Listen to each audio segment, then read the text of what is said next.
Well, I had a good meeting with Kash Patel, the president's nominee for FBI director.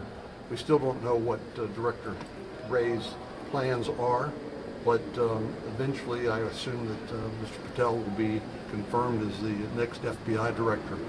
We talked about the importance of restoring the reputation of the FBI as a nonpartisan law enforcement investigative agency. As you recall, that confidence was eroded beginning with James Comey's treatment of Hillary Clinton when he announced publicly that no reasonable prosecutor would prosecute her for misuse of her computers and the classified system.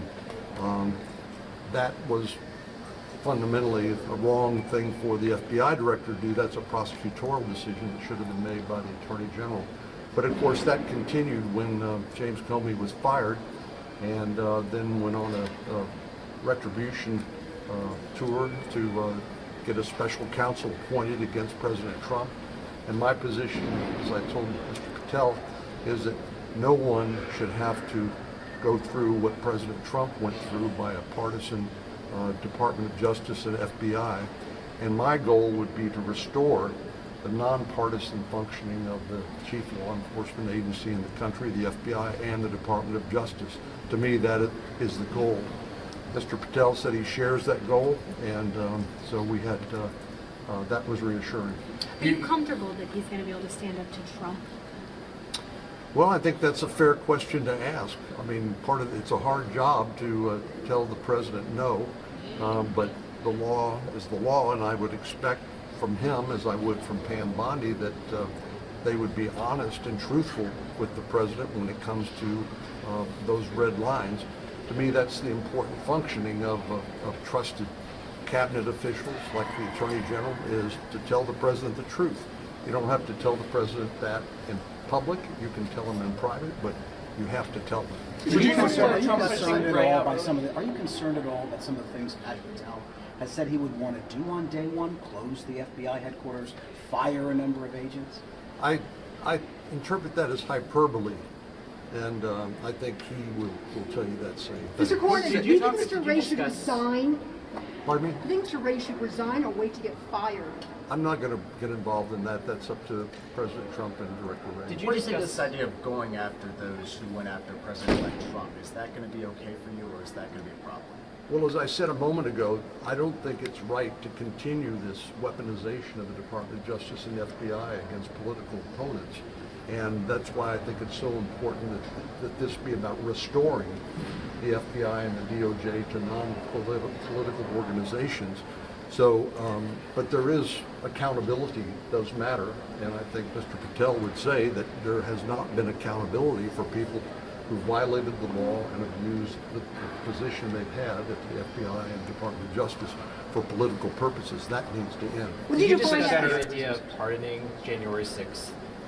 People who came here on January 6th, and whether or not do you support that idea? I mean, President-elect Trump mentioned that in his review of the weekend. That's really not in my wheelhouse. That's an executive branch function, so something I wouldn't be involved in. To the point you made earlier about depoliticizing the Department of Justice.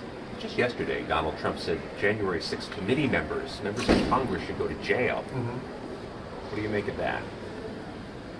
Well, I mean, I heard what he said. You heard what he said, but do you agree with it? I do not think that's the function of the Senate. In the confirmation process, we are looking at these nominees. That, to me, is the most important task in front of us. What President Trump will or will not do is his prerogative. I do think that President Biden undermined the public confidence in the pardon power of the presidency by pardoning his own son after years saying he would not do so. But I'll try not to run down that rabbit hole. I think I'll focus strictly on the nominees. Are you committed to supporting Kash Patel at this point? I'm certainly inclined to support him, barring some unforeseen circumstances. Mr. Cornyn, you talk about accountability. How do you define that exactly? Because we've had a number of FBI whistleblowers who have talked about abuse from management from the 7th floor to ASACs to SACs all over the country. Can you talk about that? How do you define accountability?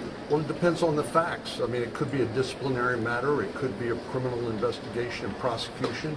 I think those are the sorts of things that seem like they've been swept under the rug And I think that causes people to see the FBI as having been weaponized and become a political organization. I think that's wrong, and that needs to be corrected. But doing that is hard, but it's going to require us to go back using our oversight responsibilities in Congress and on the Judiciary Committee specifically to decide on a case-by-case basis who crossed what lines and what the proper remedy would be. So you would be okay with, so then you would be okay with criminal referrals if need be? If justified by the facts, I would. Did you get an idea of how those reforms are going to work if he gets the job? Well, I think part of the problem is the FBI employs about 37,000 people. It's a huge organization. But I don't think the problem is with rank and file FBI agents. I think they are doing, by and large, doing their job in a professional, honest, and appropriate manner. The problem has been with a few bad apples at the leadership, and of course that's now been corrected. But I think what has not yet occurred, at least to my satisfaction and the satisfaction of many other people, is a sort of accountability for past abuses.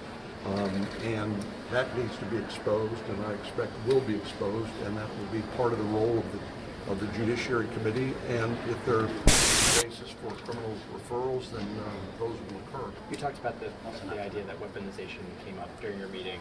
I brought it up. But did you bring it up like vaguely, or like No, I was very clear. Was it specific to the comments that related to Trump wanting to jail January 6th committee members? Did you discuss that specifically?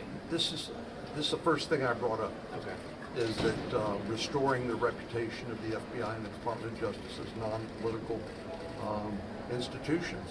And to me, that is one of the biggest abuses that we've seen under Biden and under Obama to some extent, is that the erosion of its apolitical function into one that then chooses sides in a political contest and then uses the power of government to go after your opponents. That's wrong. That needs to change.